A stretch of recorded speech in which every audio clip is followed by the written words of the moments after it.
Okay, good morning, good afternoon, good evening. Hello, everyone, and happy Thursday. Happy Halloween to wherever you are in the world. Just in case you've forgotten, my name is Jack Farrell, and I am the Dmytro Peace Project Manager at Search for Common Ground. Welcome back to the Thursday Talks, and this is a particularly beautiful Thursday. Some of you might be wondering, why is it a particularly beautiful Thursday? Well, I'm sitting here in London, and the sun is shining, and my beloved Washington Nationals are the World Series champions, so I have a big smile on my face. It finally happened, and I am 3,000 miles for the celebrations. I'm not sure if that's a good or a bad thing. Now to today's webinar. I'm delighted to welcome Dima, Mykhaylenko and Kaylynn Palaio of Pact, who are going to lead a discussion on applying network analysis to improve program impact and sustainability. Just a note, if you have a question during the presentation, you can write it on the question function on your GoToWebinar dashboard, and we will address it once we reach the question and answer section of today's webinar. I'm now going to hand over to today's guests, Dima and Kaylynn. You're very welcome to Thursday Talks. How are you guys doing today? Hi, Jack. Thank you very much for the warm welcome. I'm doing very well. This is Kaylynn Palaio speaking, and thank you everyone on the line for joining. We are really excited to speak with you all this morning or this afternoon about applying Pact's network analysis tool, our ONA tool. And I'll be joined, as Jack mentioned, by my colleague Dima, who's calling in from the Ukraine this morning. Hi everyone, this is Dima, and yes, we are really excited to share our experience with Pact's network analysis.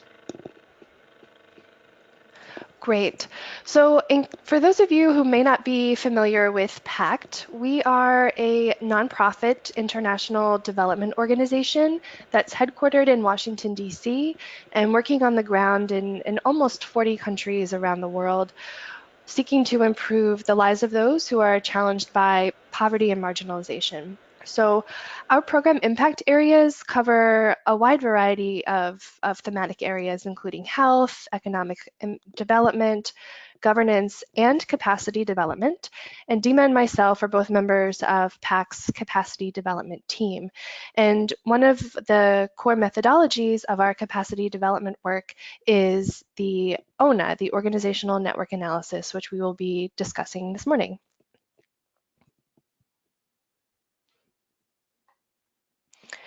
So to give you a brief overview of how the discussion will go, I'm going to start with an introduction to networks. And then we're going to move on to an overview of the organizational network analysis, the ONA. And then Dima will jump in and discuss some specific applications and results of the ONA, followed by plenty of time for questions and answers at the end. We're really looking forward to a robust discussion. So first things first, what are networks? And I'm sure many of you on the line are familiar with networks. Maybe you're a member of a network. Maybe you've done networking in your professional lives. But we thought it would be helpful to put us all on the same page and share Pact's working definition of a network, which is a distributed group of organizations or individuals that all come together to pursue a shared purpose.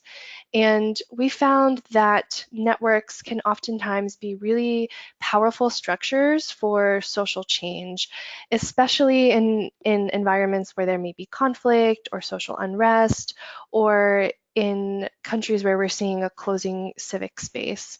And for example, in one of Pact's projects in South Africa, we're currently working to support a human rights defenders networks that have really galvanized around some of the ongoing human rights abuses in the Southern Africa region. Some of the ways that we've seen networks can serve as structures for social change is that they're able to optimize each of the members' core capabilities and their competitive advantages, in that they also can amplify the group's message and voice and make their advocacy stronger, more powerful, and impactful. They're able to scale up promising approaches and solutions, and together can tackle some complex, multifaceted issues better than each individual organization alone. So what is the ONA? What is the Organizational Network Analysis? It is both a tool and a process. It's a diagnostic tool based on the collection of a survey information to map a network and understand the relationships between the different actors.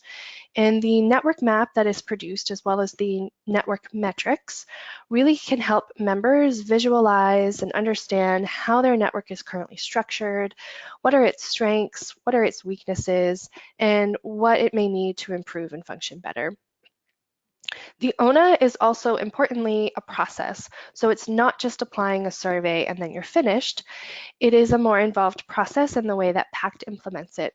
And by taking a network and network members through this process, it in of itself can promote improved coordination, collaboration, and goal setting amongst network members and begin to strengthen the network throughout the process of applying the ONA.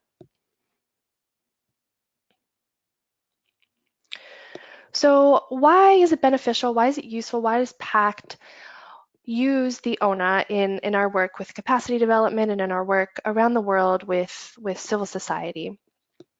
The data generated by the tool, and also importantly, the participatory process through which the data is socialized and applied by members of a network, can serve to address some common barriers to effective networks that we find.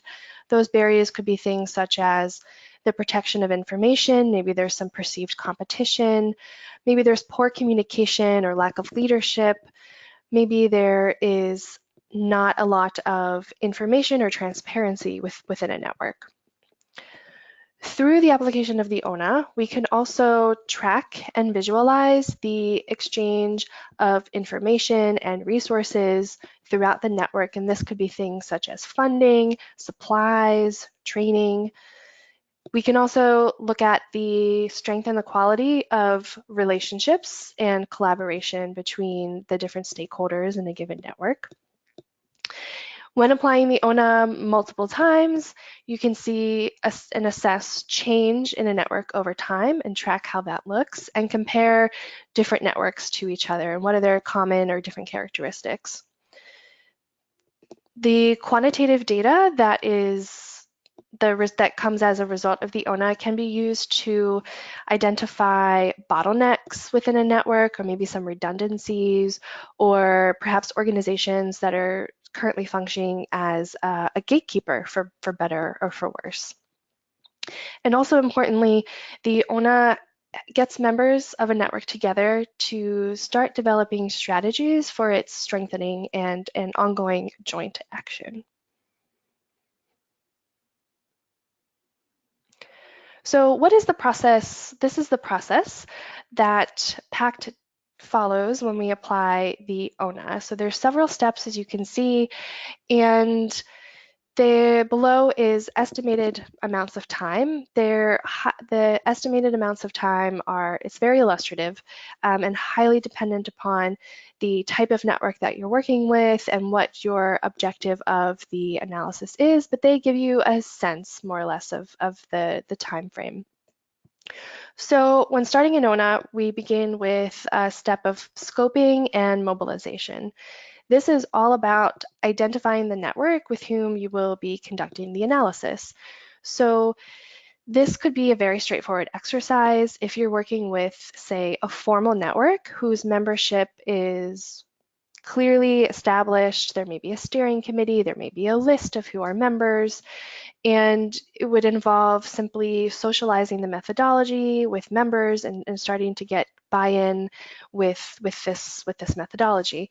If you're working, however, and you want to analyze a more informal network, there may be some more groundwork that needs to happen. For example, if you wanted to analyze all of the stakeholders that are working on children in the immigration system in your community, there may not be a very clear list of who is involved in that informal network of service provision. So you might need to do a little bit more groundwork to establish who is within the network and who you need to include in the analysis.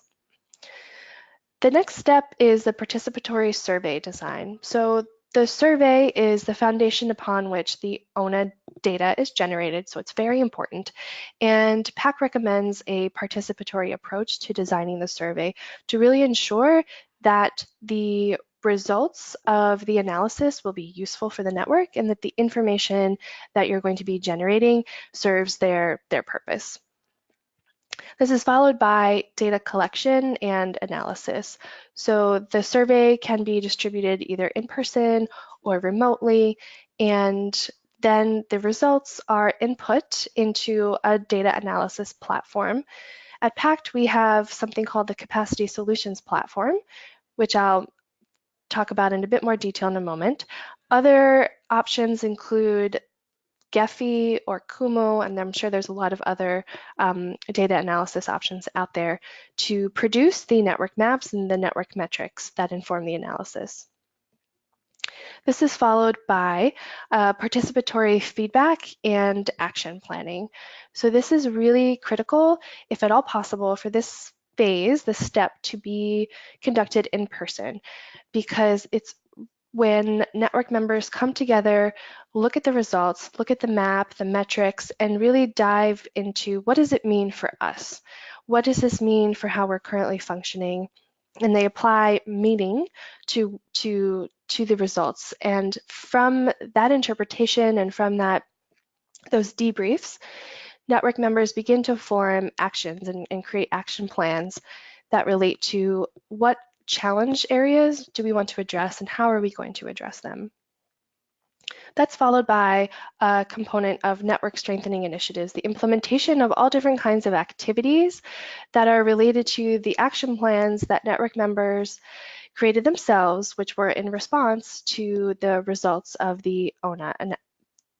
And those can run the gamut of all different kinds of activities, depending in large extent on what the outcomes of the ONA are and what the priorities of the network are as well. So, for example, if communication came out as a challenge and the flows of communication are not super strong, maybe a network wants to dive in a little bit deeper into what that means, and maybe they say, okay, let's do a more in-depth communications audit of ourselves.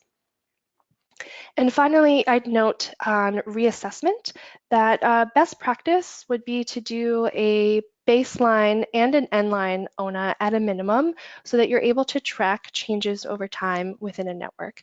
You could also, of course, conduct an ONA more frequently, perhaps if you're looking to do a more intensive network strengthening program. But again, baseline and endline is really best practice. As I mentioned, at Pact, we have a capacity solutions platform, which we use. It's a web-based platform that can administer and analyze and produce really beautiful reports on the results of capacity development, including the results of the ONA. So we are able to upload the results of the survey onto this platform, and then it has software that is able to produce network maps and some key network metrics. And at Pact, we are always open to collaboration with the Capacity Solutions platform. It's not a platform that's only created for us. We often partner with other organizations and are able to create subspaces on our website for those who are also interested in using some of our data analytics software. So with that, I'm going to turn it over to my colleague Dima, who will walk us through some concrete examples of how we have applied the ONA in our work at Pact. Thank you, Kaylynn. So as Kaylynn has mentioned, we apply organizational network analysis for different purposes, depending on the program's objectives and tasks. We can simulate different scenarios, we can analyze different types of flows, we can look at the level of network sustainability, we can compare similar networks who won within different time periods.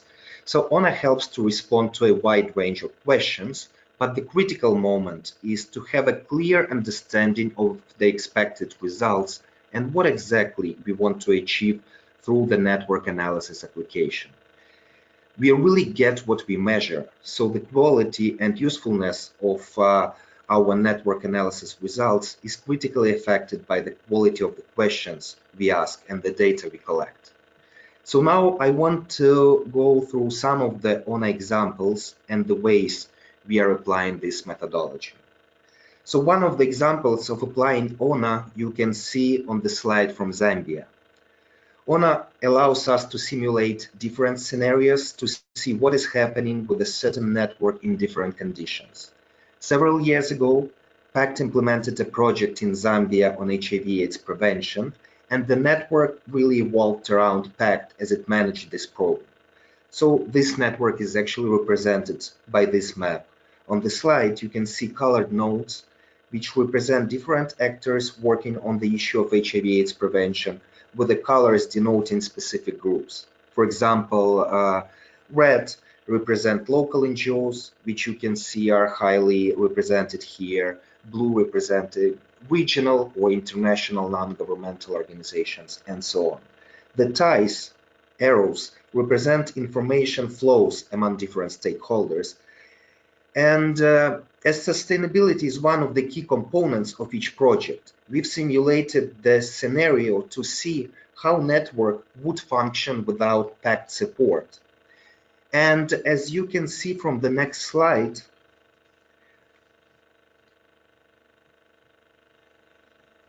yes, thank you. From the next slide, the network connection has changed dramatically, and Pact was really playing a role of the hub and key connector in this network. So this told us about the sustainability and strength of the network. And using this scenario, the team had enough data for analysis on how, when, and where organizations had an opportunity to connect, what was used for network strengthening plan, and further improvements of collaboration. Another example of applying network analysis is its use for program design. As we all know, oftentimes funders have their own agendas or their own visions for how programs should be designed. This map represents how our donor, in this case, envisioned the network surrounding health services for mothers and newborns in northeast Nigeria. This map lays out the different actors within the network as represented by their names and abbreviations. The arrows represent different types of flows, as you can see in the key. For example, purple represent the flows of medical supplies, yellow represent transportation for health services.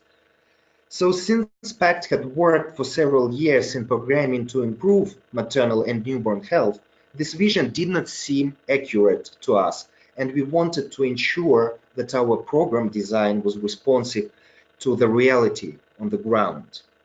So on the next slide, you can see how, moving beyond our funders' assumptions, Pact worked with a diverse group of stakeholders represented here to map out and analyze the actual network surrounding maternal and newborn health services.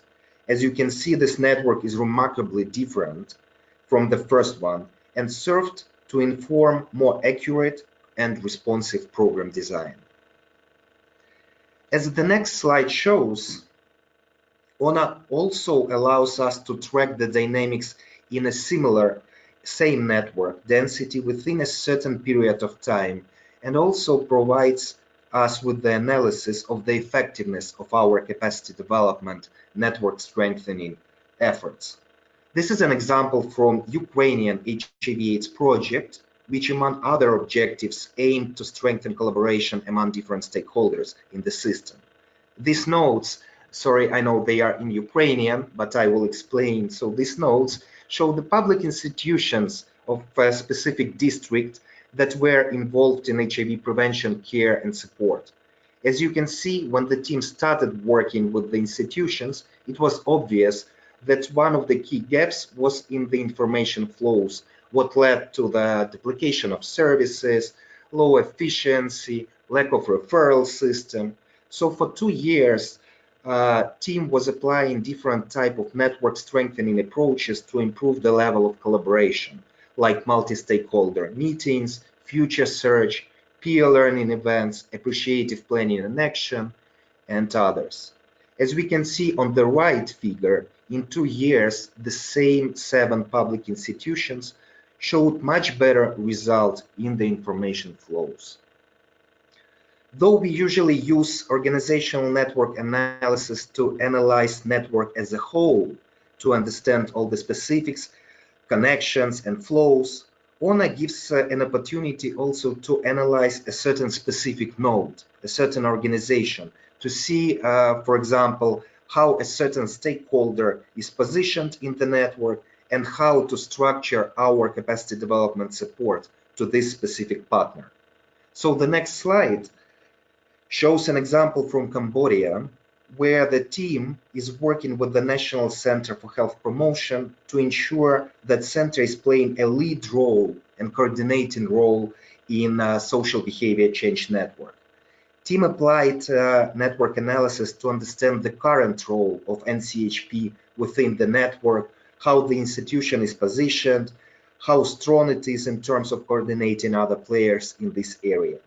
Analysis of the maps in different matrices, provided with enough data and information to develop a capacity action plan for National Center, with the emphasis on strengthening its leading role in social behavior change network.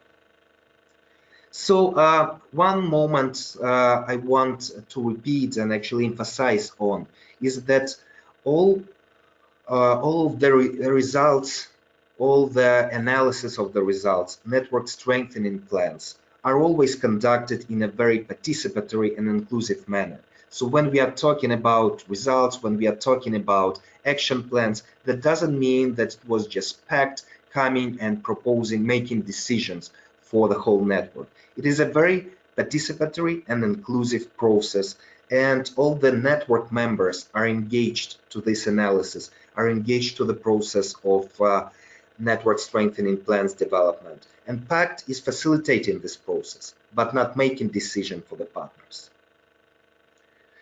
So as you could see from the examples, there were various variants and ways of network analysis applications and ways to apply ONA. And again, just to repeat what we have mentioned, we always need to remember that we get what we measure. So from the very, very beginning, we should be very clear about our own expectations and about the expectations from the network members. Thank you. Okay, thank you guys very much for an incredibly detailed presentation. I know there's a number of questions already coming through from today's audience. To those of you who haven't asked a question yet, or you might be new to the Thursday Talks, you can submit a question in two ways. The first is through the question function, which you can type your question. The second is to click on the hand icon, which will raise your hand and allow us to unmute your microphone so you can ask your question live. When you do submit your question, we ask that you submit your name and affiliation.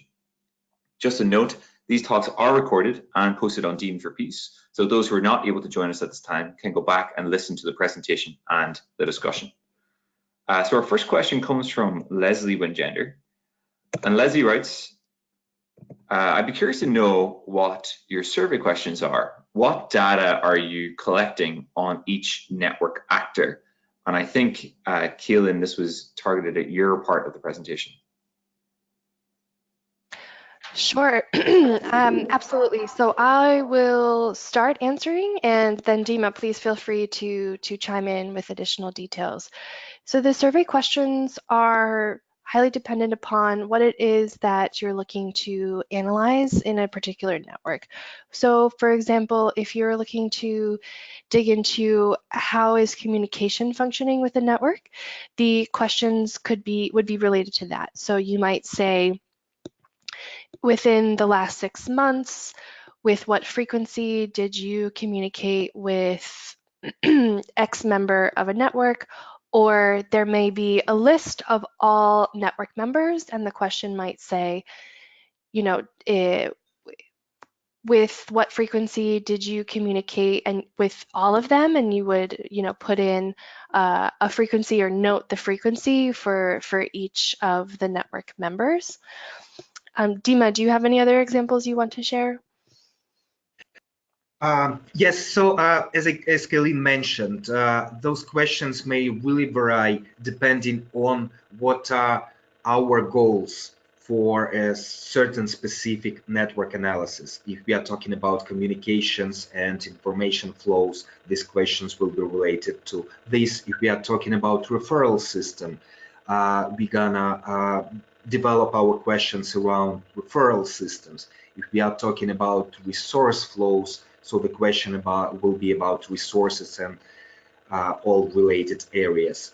Also, if we are entering a new country or if we are entering a new area and we are not really aware about all the players in a certain system, we can build our questionnaires in like make them unbounded, not stating and not listing all the members of the network. So the questions will be open, like whom are you collaborating with for blah, blah, blah.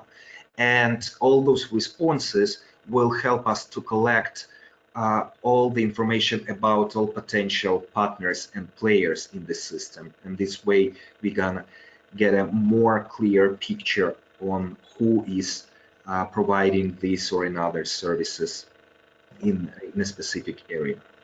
Great, thank you guys. So a couple of questions I'd like to follow up on. The first, just out of curiosity, how do you guys go around choosing who is part of the network? How do you guys choose your participants in the process? And I want to add in a question from my colleague, Maria Seldi at Search for Common Ground, who writes to see if you have an example of the participation process of designing and analyzing the survey and survey results. So for the first question, again, it's always we are always flexible, and it's always can be contextualized to the project, to a specific country. One way of identifying partners, we can facilitate stakeholder meetings, we can facilitate stakeholder mapping type of events, identifying what are the potential partners, what are the players in a certain specific area. Another way, it can actually be a first part of organizational network analysis itself. Like I was just mentioning, there are two types of different surveys. There are bounded ones, where we already have all the partners, network partners listed. And the second one is unbounded, when partners who are interviewed are open to list whoever they are collaborating or cooperating in regards of a certain service or in a certain area. And so when using those unbounded surveys, we are able to collect the information on all potential partners, on all the potential members of a certain specific network. And regarding the second question, was it, sorry, was it about examples of participatory design of a survey and the analysis of that survey? Right, so the question is how we do that, or? Yeah, do you have examples of participatory design processes for the survey itself and for the analysis? So we do a lot of different facilitation technique. We use a lot of different facilitation techniques, again, based on the project, based on the country, based on the network. And so we are actually, we do support the design of those surveys, but we are mainly the facilitators, and we help our members to co-design those surveys. I'm not quite sure if well, we don't really have enough time to go like through very specific blocks or agenda of those meetings. Maybe Kaylynn, you can add anything on that. Sure. Yeah. I mean, I think it's it would be a participatory process for the analyzing the results of the ONA. I think, best practice and sometimes what we do is we would convene network members and hold a workshop. Maybe it would be a one-day workshop, a half-day workshop. It really would depend on the breadth of the survey and the breadth of the analysis, and using different facilitation techniques to get the network members to understand what the different components of the map means, what the different network metrics means, because it can get a little bit technical. So some high-level instruction of what it means, and then walking them through processes of action planning. So it could be, using different discussion technique activities, and yeah, so that's essentially, I believe, what we do for the action planning, that part of the process. Great, thank you guys. Our next question comes from Stephen Lichty, and Stephen writes, how is organizational network analysis different from systems thinking and systems mapping?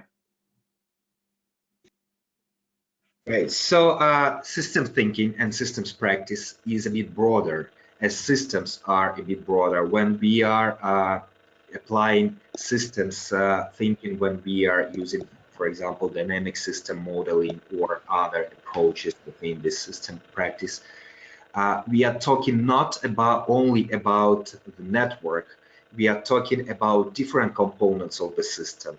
We are talking about different causes that influence this system. So it's not only about the organizations, not only about the partners and network members themselves. So it's much broader.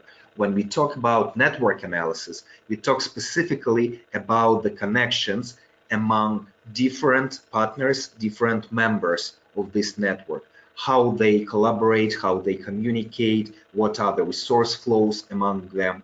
But when we're gonna, if we would apply systems practice, for example, we are going to make this analysis much broader. Sure, network analysis might be one of the components of that, and network members, organizations, but we would also look at different, we will look at different trends. We're gonna look at, for example, economical, political situation, so everything that does have influence on this system. So it will be broader than the network analysis.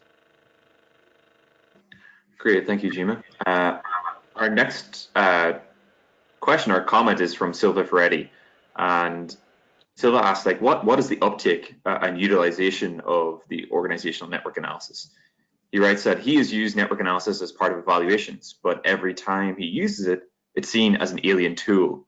So he thinks, like, as a consultant, introducing network analysis as part of an evaluation, that there's no space and time to take people through the process. So it looks great, but it isn't really utilized. So I guess the question is, how well utilized is ANA within Pact?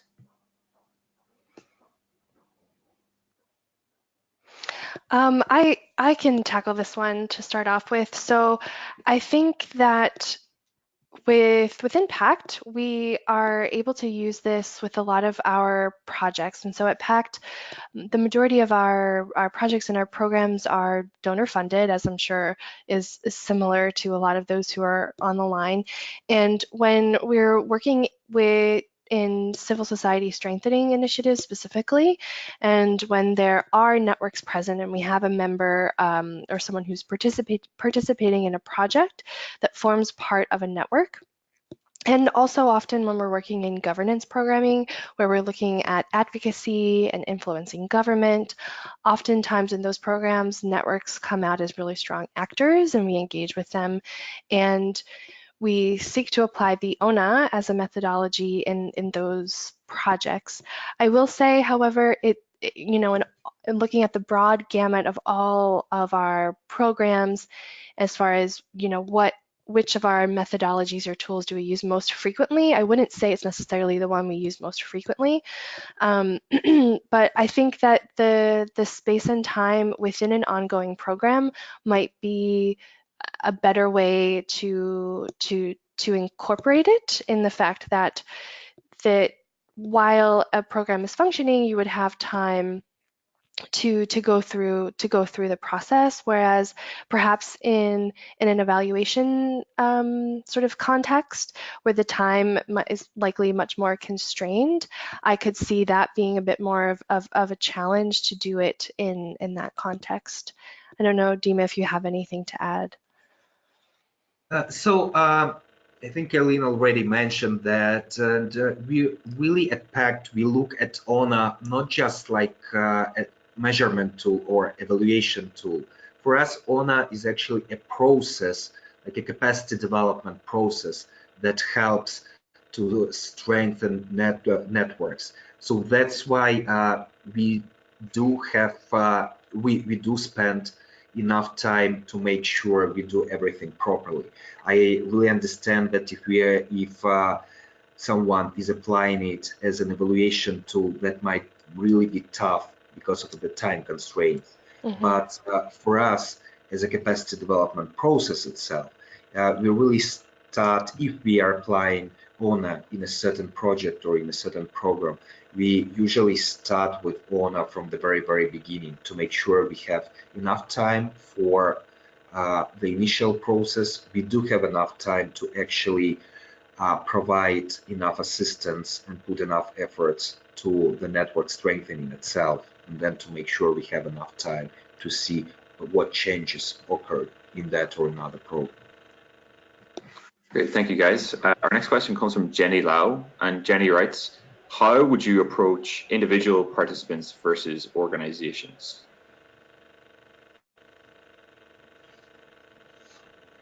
So again, that's as units of analysis as well. Sorry? That's as units of analysis.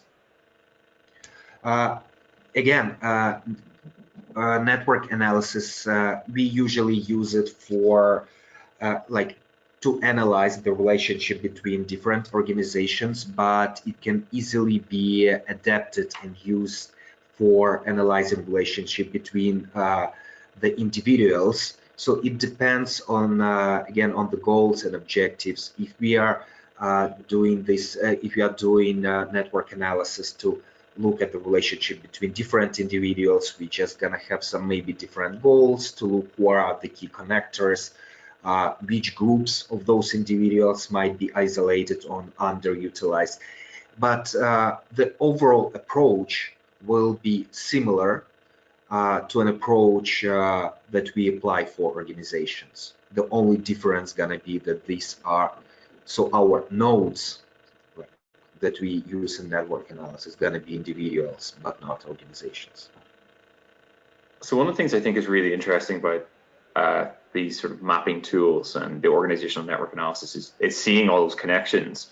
But one of the things I'm curious about are the definitions of the connection itself. Do you guys define what it means to coordinate, to collaborate, to cooperate?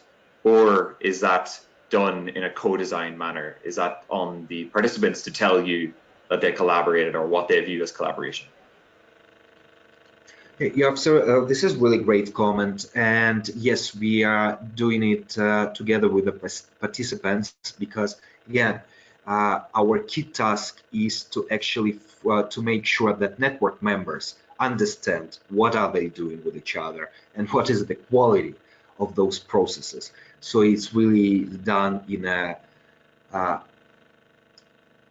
facilitated, participatory manner. Great, thank you very much, Dima. The next question comes from Frank Page, and Frank writes, how do you, or do you, differentiate between network capacity and member capacity? For example, in information flows, is it a network issue or is it a member issue that they can't share information, or maybe they have rules in place that restrict the sharing of information? Mm-hmm. Yeah, that's a great question. So I think that question also underlines the importance of the debriefing of the results and that participatory session that comes after administering the survey and getting the results, because what we might see as Pact, as facilitators of the process, we might see or misinterpret something that says, oh, you know, sharing information is really weak, that must be because of something that's going on in the network. Whereas if you get network members together and you start having these facilitated discussions and dig a bit deeper, it may come up that what is showing as a what we would think as a deficiency in the network could potentially be coming from a specific member. So, I think it really depends. It depends on what meaning the network is able to provide to the results of the analysis. And I think that certainly through this analysis, there could be specific individual organizational capacity issues that may arise that are flowing over into the overarching functioning of the network. Great, thank you, Kaylynn. We have a raised hand in the audience from Scarlett Casamatas of Peace Direct. And Scarlett, you are unmuted. Thank you very much. Thanks very much for the presentation. My question is really about the complexity of the honour, and I recently created a conflict analysis map in Kumu, which is incredibly complex. And I was wondering, it looks like maybe it's better to just measure or look into one thing with the honour. So like communication flow, for example. I was wondering, is that because that's all it can do, or can it be more complex? Can you look at more dynamics within that one map?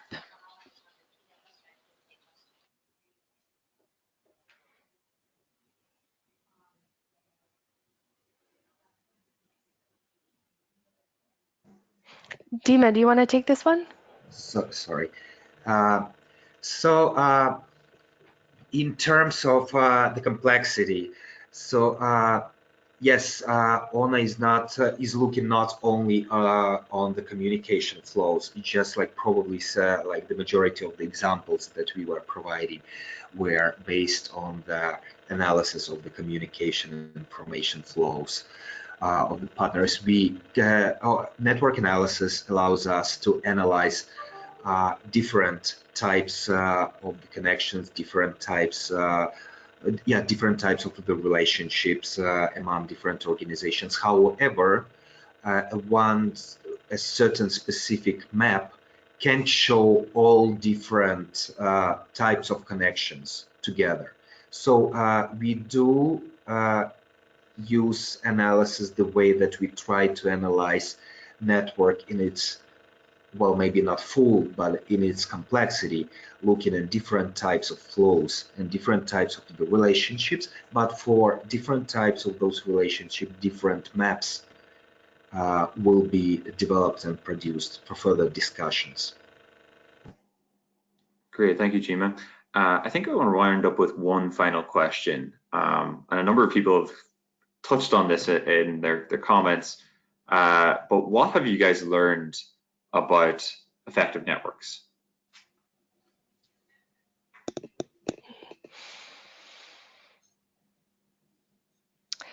I'll get us started on this one. This is a really great question and a very broad one as well. I think that, something that we at Pact have learned that makes networks more effective are those that are open and willing to learn about themselves.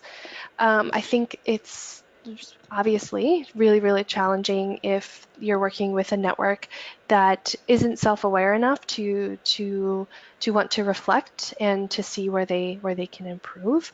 I know I was recently in South Africa working with as I mentioned, a network that supports human rights defenders and lawyers that work in that space, and they were really having a hard time engaging with members, and they were sort of complaining that certain members weren't paying their dues because it's a very formal network. And the question came up, well, what is the network providing to its members? What is the value add that you're providing? What are you doing to motivate members to want to pay to be a part of this network? And there was not too much of an openness to really dig into that at the time, but I think that openness is one of the key to help with really moving towards being a more effective network. I'm sure, Dima, you might have other examples or thoughts from your end. I just want to add that from our experience, among other thoughts and ideas that I could share, I want to say that sometimes what we see during the process of providing support to networks, sometimes it's really important to have a strong anchor organization, or to have an organization that is able to facilitate or moderate the processes among different network members. What we saw during all those design meetings, what we saw during different type of stakeholder meetings, that sometimes members just need some organization that will bring them together and will start facilitating this process. So sometimes it's not because members don't want to strengthen their own network or relationship among themselves. Sometimes it's just the lack of a leading, coordinating organization that is able to bring all the members together. Sometimes it's the lack of the platform that will provide an opportunity for members to establish those all regular communications, for example. Great, thank you very much, Dima, and thank you, Kaylynn, for being wonderful guests today. I know some of those questions were particularly challenging, but I think it shows the hunger for tools like this within our community. And I'm sorry to the audience if we didn't get your question. There's just so many. Thank you everyone for joining this edition of the M&E Thursday Talks. As you know, the recording will be posted on our media gallery later today, so please return to it, share it with your colleagues, and continue the discussion online in the comments. As I always say, we learn from each other, and in our field, knowledge sharing is so important as we try to develop more effective work to make our impact more meaningful. We're going to be back next Thursday. That's November 7th at 10 a.m. Eastern, as April Knox and Kaylynn Nolan return to the Thursday Talks. They are from JPAL, and they're going to be leading a discussion on impact evaluations, what works in peace building, reconciliation, and dispute resolution. The link to register for next week's webinar is already in your chat box on the GoToWebinar dashboard. Please feel free to register now. You'll have more information about it in your inboxes soon. Thank you, as always, for your support of Dima for Peace. It's great to have you online, and thank you again, Dima and Kaylynn, for being wonderful guests. Happy Halloween, and talk to you all in the not too distant future.